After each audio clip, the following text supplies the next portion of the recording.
Il y a des gens, leur truc, c'est la stratégie.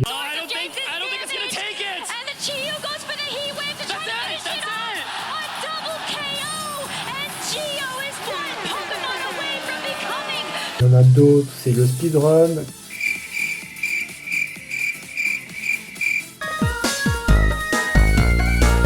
Quant à moi, c'est le shiny hunting.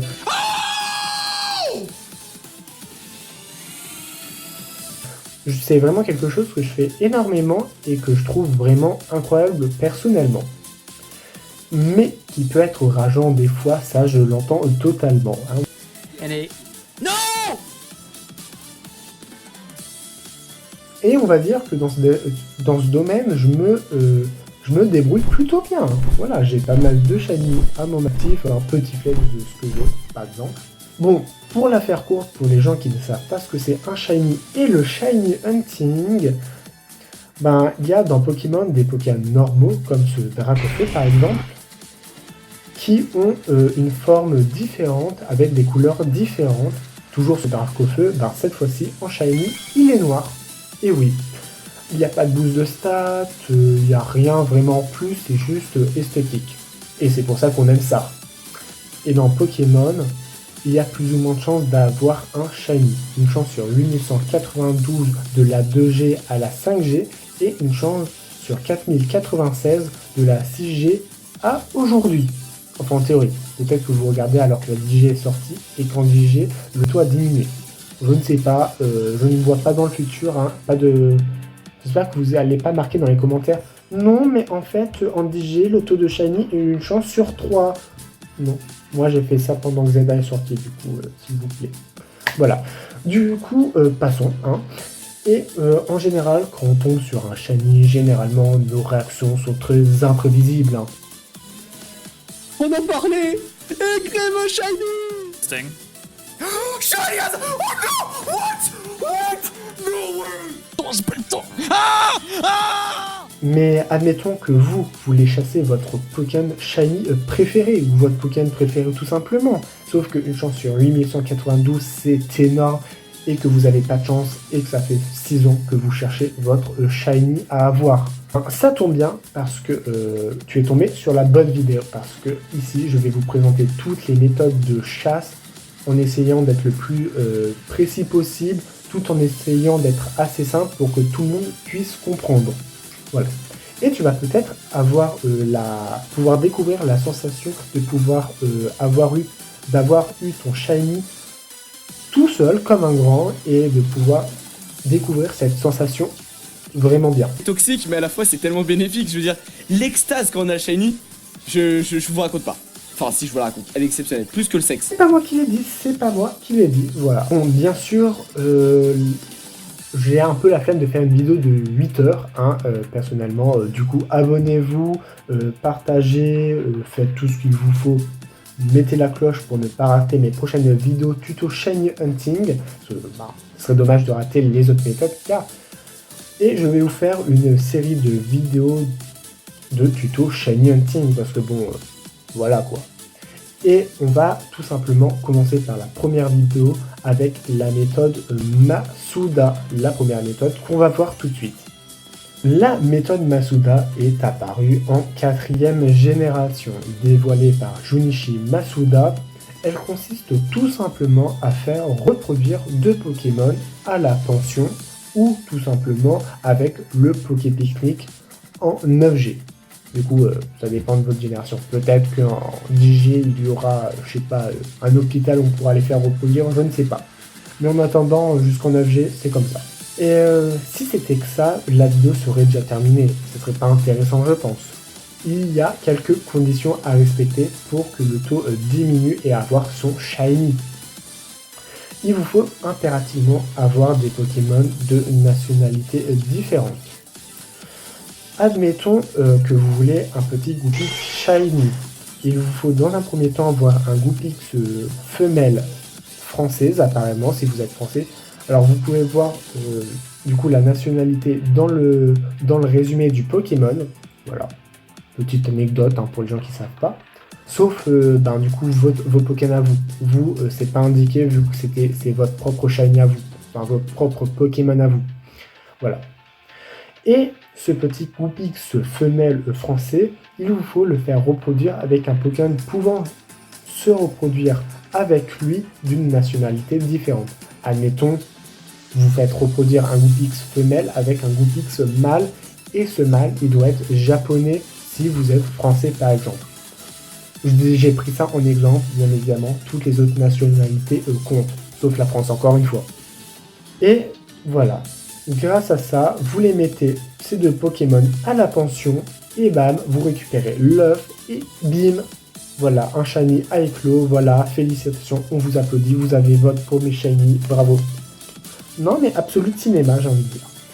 Bon, bien sûr, il n'est pas à 100%, vous n'avez pas 100% de chance de tomber sur le Goupix shiny dès le premier up, même si c'est possible, et ça arrive, GG à vous, ça m'est jamais arrivé, j'aimerais bien que ça m'arrive.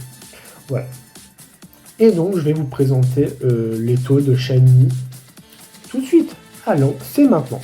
Avec cette méthode, il y a plusieurs taux différents. Du coup, attention en fonction de votre situation, votre jeu, etc. Du coup, les taux peuvent varier. En commençant tout simplement avec la 4e génération, avec diamant, perle et platine, où les taux sont de une chance sur 1638. Ça peut faire peur comme ça, mais faut se le dire, par rapport à une chance sur 8192, une chance sur 1638, en vrai, c'est ok. C'est vraiment ok tiers. En 5e génération, il y a deux taux différents. Du coup, dans noir, blanc, noir 2 et blanc 2, il y a une chance sur 1366 d'avoir un Pokémon Shiny. Et attention, seulement dans noir 2 et blanc 2, si vous avez le charme chroma, le taux passe à une chance sur 1024 d'avoir un shiny. Et bon, ce petit boost est non négligeable, faut pas se le cacher. Maintenant, de la 6G à aujourd'hui, les taux passés en méthode Masuda sont de une chance sur 683 sans charme chroma. Et du coup, si vous l'avez, les taux sont de une chance sur 512. Et ça, c'est énorme, hein. Faut pas se le cacher, c'est vraiment cool. T'as les taux, t'as les bases de la chasse, mais maintenant, je vais te montrer et donner quelques conseils et astuces pour rendre cette méthode plus agréable à faire. Et pour te faciliter la tâche, je te conseille de prendre un métamorphe étranger, parce que métamorphe, il peut se reproduire avec n'importe quel Pokémon du jeu pouvant se reproduire, et ça, c'est exceptionnel. Du coup, si vous prenez étranger, vous avez juste à capturer le Pokémon que vous voulez en shiny. Par exemple, un petit chenipan. Je ne sais pas pourquoi vous voulez avoir un chenipan shiny, mais why not.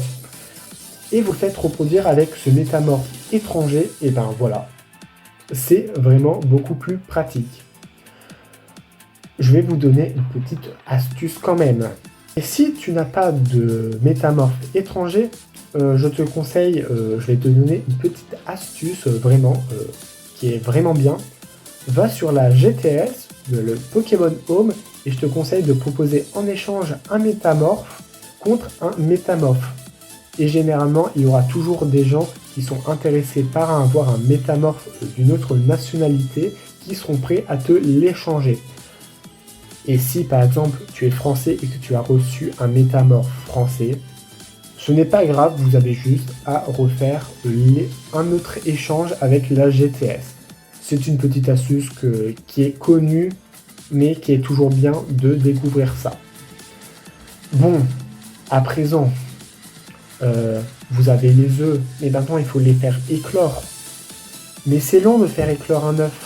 Mais ne vous inquiétez pas, il y a des talents qui proquent à l'extérieur des combats Pokémon. Du coup. Nous avons par exemple le talent Corps Ardent, Armure Magma ou Turmide, qui permettent de diviser le nombre de pas par 2, à condition de mettre un Pokémon avec ce talent en haut de la team. Du coup, du premier Pokémon de la team. Et vous verrez tous vos pas divisés par 2. Et ça, c'est génial, ça fait un gain de temps de malade. Bien évidemment, il n'y a pas que ça qui permet de diviser le temps d'éclosion. Alors, déjà, il y a le charme ovale qui fait strictement la même chose. Je vous conseille d'aller voir sur Poképédia la localisation du Charmoval dans chaque génération quand il est. Parce qu'avant il n'existe pas. Mais passons. Ensuite, en 6G, dans X, Y et Pokémon Rosa, vous avez les Aura Éclosion qui font la même chose. Du coup, si vous cumulez Aura et Talent, Explosion, les œufs éclosent instantanément. Enfin, limite. Faut pas exagérer non plus.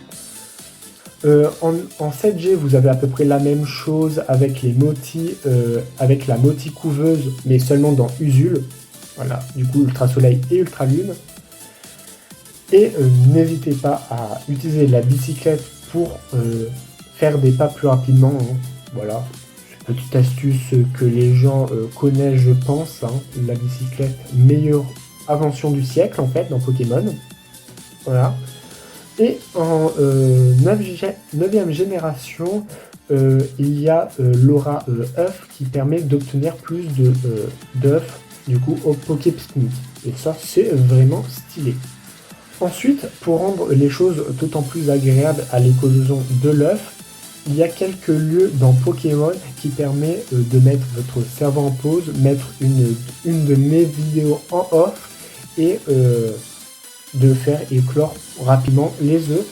Dans la 6e génération, il y a la tour prismatique et l'atoll de combat où il suffit juste d'appuyer sur le bouton avancer, rester appuyé dessus et ça fait les pas automatiquement. Du coup, vous avez juste à caler une petite pierre ou n'importe quoi et ça fait vos œufs sans aucune difficulté et sans réfléchir. C'est vraiment pratique. On va maintenant terminer sur des avantages et les inconvénients de cette méthode. Déjà, en avantage, il y a un très large panel de Pokémon disponibles avec cette méthode en fait. Déjà, il y a les starters, les semi-légendaires, les Pokémon classiques, les bébés. Il y a aussi un Pokémon fabuleux pouvant être reproduit et pouvant bénéficier de cette méthode. C'est un rare Pokémon fabuleux avoir une méthode qui permet de diminuer son taux de shiny. Et ça, c'est exceptionnel. Du coup, faut pas s'en cacher, faut pas se priver. C'est Manaphy. Si vous reproduisez un Manaphy ou un Phione avec un métamorphe. Et ça vous donnera un Phione. Et ça, c'est stylé. De plus, la méthode est vraiment simple à exécution. Hein, vraiment, il y a un large panel pour débuter. Du coup, si vous n'avez jamais fait de Shiny Hunting, commencez par là. C'est vraiment très intuitif. Et surtout, en 5e génération, il n'existait pas d'autres méthodes pour obtenir des Shiny. Et ça, c'est exceptionnel de pouvoir bénéficier d'un taux plus bas dans cette génération. Bon, sans compter le Reset et le Random Encounter ou le Charme Chroma parce que c'est pas vraiment des méthodes. Enfin voilà, vous avez compris. Cependant, ces avantages font qu'il y ait des contreparties avec cette méthode. Le large panel exclut forcément des choses. Les Pokémon ne pouvant pas se reproduire, tels que les Arbis, les Pokémon légendaires, est fabuleux. De plus, le taux qui peut paraître incroyable et extravagant ne fait pas le figure par rapport à d'autres mastodontes de la chasse. Une chance sur 1683 contre une chance sur 100, je pense que le choix est très vite fait. Voilà. De plus, tous les Pokémon bénéficient pas du même nombre de pas pour éclore. En effet, un Terra mettra plus de temps qu'un Chonipan. Un Phione mettra plus de temps qu'un Spiritomb. Et ça, c'est vraiment dommage pour faire en masse de la chasse. Et pour finir, cette méthode est beaucoup plus difficile à faire dans les anciens jeux en fait, parce que le online n'est plus disponible. Et du coup, à moins que vous avez déjà un métamorphe étranger dans ces anciens jeux, ou que vous avez un ami étranger qui passe bizarrement demain chez vous et qui ont Pokémon Diamant et Perle et qui a un métamorphe dans sa boîte prêt à échanger, il est impossible d'avoir des Pokémon étrangers du coup dans les anciennes générations, et ça c'est vraiment dommage. Du coup, on n'a pas trop le choix de faire comme ça. Merci d'avoir regardé la vidéo jusqu'au bout, j'espère que ça vous avait aidé, que vous avez eu plein de shiny grâce à cette méthode. N'hésitez pas à me le dire en commentaire ce que vous avez eu avec cette méthode. J'espère que je vous ai fourni suffisamment de vidéos, que je suis pas allé trop vite. Peut-être pour les prochaines vidéos, j'irai peut-être plus doucement. J'espère que toutes les informations ont été comprises. Du coup, si vous avez du mal à faire certaines choses, n'hésitez pas à me demander en commentaire. J'essaierai de vous répondre au plus vite. Et du coup, bien évidemment, n'hésitez pas à vous abonner, à liker, à partager, à commenter, surtout si vous voulez avoir d'autres méthodes. Et en attendant, je vous dis à la prochaine.